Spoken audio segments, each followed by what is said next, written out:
It starts with a color, a shade of blue versus a shade of green. It seems trivial, it's just pixels on a screen. But for millions of people, that color determines who they date, who they trust, and who they judge. We live in a world where teenagers are ostracized for ruining the group chat, where a green bubble is a red flag. We have allowed two massive corporations to turn our personal relationships into a battleground.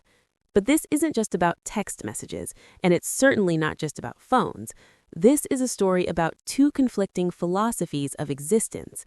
In one corner, the titan of the West, Apple. They represent order, perfection, the walled garden. They believe that if you submit to their control, they will give you a paradise of seamless simplicity. In the other corner, the giant of the East, Samsung. They represent scale, brute force, the belief that more is always better. They are the only entity on Earth with the manufacturing muscle to actually challenge the throne. In 2025, if you took every dollar of profit made in the entire global smartphone industry, every cent earned by Google, Sony, Xiaomi, and put it in a pile, it wouldn't matter. Because Apple and Samsung combined capture nearly 100% of the industry's profits. Everyone else is a rounding error. How did we get here? How did a fruit company started by hippies in a garage end up in a deadlock with a Korean trading company that started out selling dried fish? This is the history of the modern world, viewed through a sheet of glass.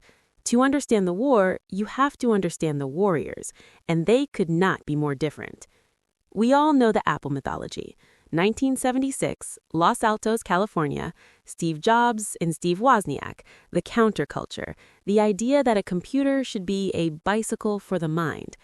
Apple was born out of a desire to make technology human. It was artistic. It was arrogant. It was American individualism distilled into a circuit board. But Samsung? Samsung is not a tech startup. It is a nation-state. It was founded in 1938 by Lee Byung-chul in Daegu, Korea. He didn't sell microchips. He sold groceries, dried fish, noodles, local produce. But Lee was ruthless. As Korea rebuilt itself after the war, Samsung expanded into everything: sugar refining, textiles, insurance, shipbuilding. By the time Samsung Electronics was born in 1969, the company wasn't just a business, it was a chaebo, a family-run conglomerate that is intertwined with the South Korean government itself. Apple is a sniper. They release a few products and they make them perfect. Samsung is a machine gun. They fire at everything. They make the screens, the chips, the batteries, the ships that carry the cargo, and the insurance for the ships. For decades, they stayed out of each other's way. Samsung actually supplied the parts that made Apple's computers run. They were partners. Until January 9, 2007. Steve Jobs walks onto a stage in San Francisco. He introduces 3 devices: a widescreen iPod with touch controls, a revolutionary mobile phone, and a breakthrough internet communicator. These are not 3 separate devices. This is one device, he says. The iPhone didn't just change the market, it deleted the market. BlackBerry, Nokia, Motorola, the giants of the era, were dead walking. They just didn't know it yet. But inside Samsung, the alarm bells were ringing. They had a front row seat. Remember, Samsung was manufacturing the processors for the iPhone. They saw the blueprint before anyone else, and they realized their current lineup of clunky plastic flip phones was obsolete. In 2010, Samsung launched the Galaxy S. It looked familiar. It had a rectangular shape with rounded corners. It had a grid of colorful icons on a black background. It had a silver bezel. To the average consumer, it was a cheaper iPhone. To Steve Jobs, it was theft. Steve's was furious. He reportedly told his biographer, "I will spend my last dying breath if I need to, and I will spend every penny of Apple's $40 billion in the bank to right this wrong. I'm going to destroy Android because it's a stolen product. I'm willing to go to nuclear thermo war on this." The war had begun. In 2011, Apple sued Samsung. It was the legal battle of the century. The courtroom became a theater of corporate secrets.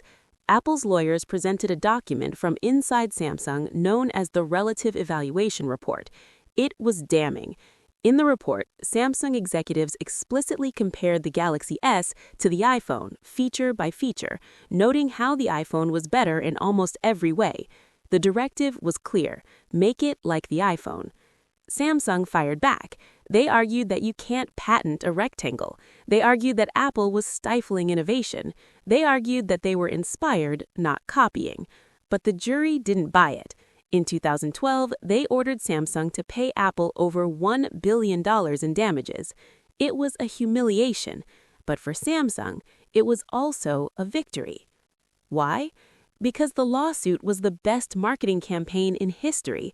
Before the lawsuit, Samsung was just another electronics brand like Panasonic or Toshiba. After the lawsuit, the world saw them as the only rival to Apple. The court said you copied Apple. The consumer heard, this phone is just like an iPhone, but cheaper. Samsung paid the fine, and they kept building. As the 2010s rolled on, the strategies diverged. Apple doubled down on minimalism. Under Tim Cook, they focused on the ecosystem. They removed the headphone jack. They removed the home button. They removed the charger from the box. They told users, we know what you need and what you don't need. It was arrogant, but it worked. The iPhone became a status symbol, a piece of jewelry. Samsung went the opposite direction. They embraced maximalism. You want a stylus? Here's the Note. You want a curved screen? Here's the Edge. You want to fold your phone in half? Here's the Z Fold. Samsung became the fast follower no more. They started taking risks that Apple wouldn't touch. Sometimes those risks exploded, literally. The Galaxy Note 7 disaster in 2016 was Samsung's lowest point. Phones catching fire on airplanes, recalls. It should have killed the brand, but it didn't, because by then the tribe was formed. The fandroids loved Samsung because they weren't Apple. They loved the freedom to customize, to sideload apps, to expand storage. The war shifted from the courtroom to the culture. Today, the hardware war is mostly over. Phones have peaked. An iPhone 16 and a Galaxy S25 are 99% identical in function. They are both slabs of glass that run apps. So how does Apple keep winning? The answer is the walled garden. Apple realized that if they can't make the hardware 10 times better, they have to make leaving 10 times harder. iMessage, FaceTime, AirDrop, the Apple Watch. These aren't just features, they are prison bars. If you are an American teenager and you switch to Samsung, you break the group chat. You lose the ability to FaceTime your grandmother. Your photos don't sync. Apple weaponized social pressure. They didn't build a better phone, they built a better trap. Samsung has tried to replicate this. They have their own ecosystem, TVs, fridges, watches, but they lack the one thing Apple has: cultural control. So who won the glass war? If you look at profit, Apple won. They are the most valuable company in history. They captured the high end of the market and locked the door behind them. But if you look at the world, Samsung won. Android, powered by Samsung's manufacturing, runs the majority of the planet's devices. Samsung pushes the boundaries of hardware while Apple polishes the edges. But perhaps the war is ending because the battlefield is changing. The era of the smartphone is setting. The next war is artificial intelligence. It is augmented reality. And in this new world, the old rules don't apply. Apple's walled garden might become a lonely island. Samsung's hardware dominance might not matter if the software eats the world. For 20 years, we chose sides, blue or green, simple or open. But as we look at the cracked screens in our pockets, we have to ask ourselves, did we choose them or did they choose us? Like and subscribe for more content on Brand Brawl.